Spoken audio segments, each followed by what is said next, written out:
Teman-teman, Assalamualaikum warahmatullahi wabarakatuh. Jumpa lagi dengan saya, Yogi Pradana Marta. Oke, teman-teman ingat nggak pada waktu pertama kali teman-teman terkena permasalahan asam lambung, ataupun GERD, atau gastritis, atau MAH, atau anxiety, atau dispepsia, dan sebagainya. Ingat nggak?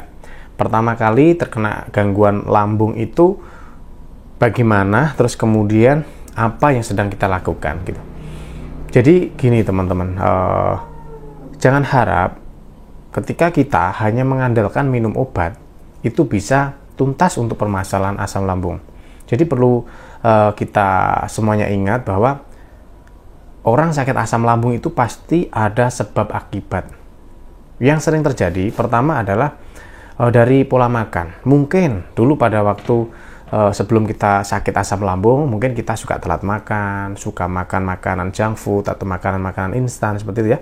Jadi permasalahan asam lambung atau MAH kronis itu tidak serta-merta langsung sakit gitu, enggak guys, enggak dalam proses 1 hari kita habis makan salah terus kemudian kita sakit, itu enggak. Sebenarnya itu dia ini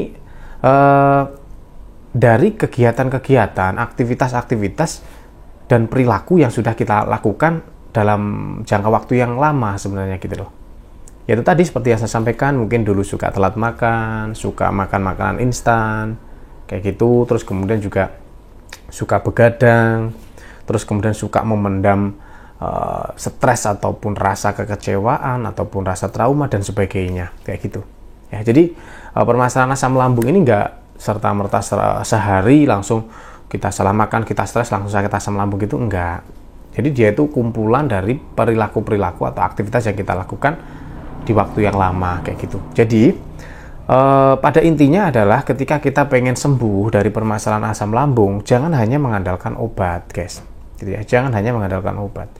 Jadi kita tahu penyebab utama saya sakit asam lambung itu apa ya, seperti yang saya sampaikan kan. Nah, jadi kalau misalkan memang oh iya ya, saya dulu itu suka banget makan makanan junk food, suka banget makanan-makanan yang mengandung gas asam lambung seperti bersoda dan sebagainya, suka telat makan, terus kemudian juga pola makan gak bagus, habis makan itu saya itu tiduran, saya itu bangun katakanlah jam 12 malam, saya lapar, saya makan langsung tidur lagi kayak gitu. Itu kan pola-pola hidup yang kurang baik gitu. Jadi menurut saya mustahil banget kita minum obat terus-menerus untuk pemulihan asam lambung, tetapi faktor-faktor penyebab atau akar permasalahan dari kita sakit asam lambung yang sebenarnya itu nggak kita perbaiki guys.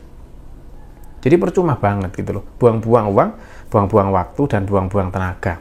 Saya rasa seperti itu. Jadi monggo teman-teman semuanya, barangkali mungkin sampai saat ini masih belum bisa pulih dari permasalahan asam lambungnya, mari dicoba dirubah apa yang saya sampaikan tadi, mulai dari pola makannya, pola pikirnya, pola hidupnya gitu.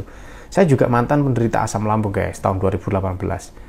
Dan pada waktu itu saya pikir juga mustahil banget saya bisa sembuh dengan kondisi keluhan dan sensasi yang ada. Karena seolah-olah setiap hari kita kan dihantui rasa khawatir ya, rasa was-was, kayak mau gitu ya. Nah, itu yang sering banget kita rasakan dan sering banget kita alami kayak gitu. Tapi percayalah teman-teman, ketika nanti ada usaha dari Anda semuanya, insya Allah permasalahan asam lambung itu pasti bakal tuntas. Pasti teman-teman nanti bakal sehat seperti seperti sedia kala. Itu yakin, teman-teman harus meyakini itu.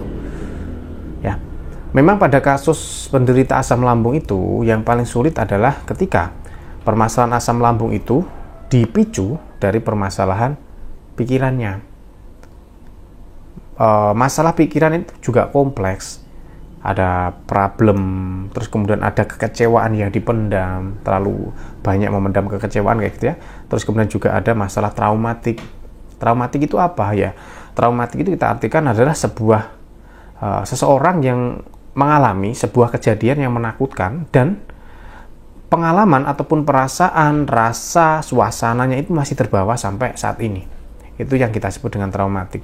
Dan ketika traumatik itu muncul, dia menimbulkan rasa khawatir, rasa was-was, rasa cemas.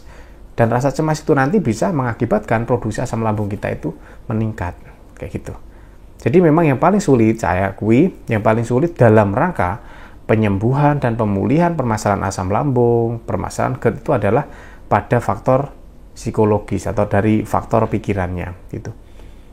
Makanya nanti teman-teman yang asam lambungnya itu dipicu dari permasalahan pikiran, ya obati pikirannya gitu. Kalau dari kita selaku praktisi hipnoterapi itu kita untuk pengobatan asam lambung dan anxiety itu kita menggunakan 2 metode. Jadi lambung kita juga obati.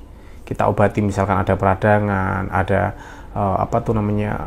ada peradangan, terus kemudian ada luka lambungnya, ada luka-luka lambung kayak gitu, ada gas yang terjebak di dalam lambung yang perlu dikeluarkan, itu kita pakai herbal nanti. Terus kemudian tidak cukup di situ, permasalahan pikiran juga harus kita selesaikan. Ya termasuk itu tadi ya, ada problem, entah problem pekerjaan, relasi, ataupun dengan keluarga, terus kemudian nanti juga ada permasalahan kekecewaan yang dipendam, terus kemudian juga ada masalah trauma masa lalu kayak gitu. Itu harus kita selesaikan permasalahan-permasalahan itu, supaya permasalahan asam lambung kita itu juga tuntas gitu. Jadi menggunakan 2 alternatif pengobatan gitu. Nanti kalau teman-teman misalkan pengen konsultasi, pengen ngobrol-ngobrol, pengen terapi, bisa datang ke tempat kita ya. Kita ada di perbatasan Kediri Blitar guys. Jadi nanti silahkan teman-teman bisa menghubungi kontak admin kita yang nanti tak sematkan di video ini gitu ya. Ya ini tak sematkan di sini. Nanti silahkan teman-teman bisa hubungi.